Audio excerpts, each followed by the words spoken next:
मनुष्य मनुष्य हा सगळ्या प्राण्यांमध्ये बुद्धिमान प्राणी आहे असं म्हटलं जातं. पण असं असतानाही सगळ्यात जास्त चिंता, दुःख मात्र मनुष्याकडेच असतं. असं का?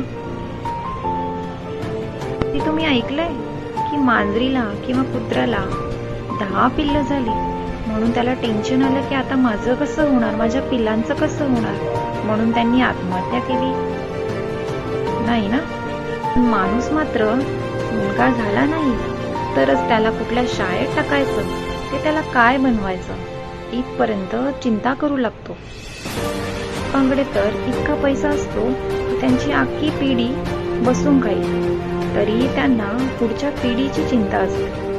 मी म्हणाल, दूरदृष्टी प्लॅनिंग करायला नको का? नक्कीच करायला हवा, पण इतकी पण उद्याची चिंता नको ज्याने आज खराब होईल. पटतंय का?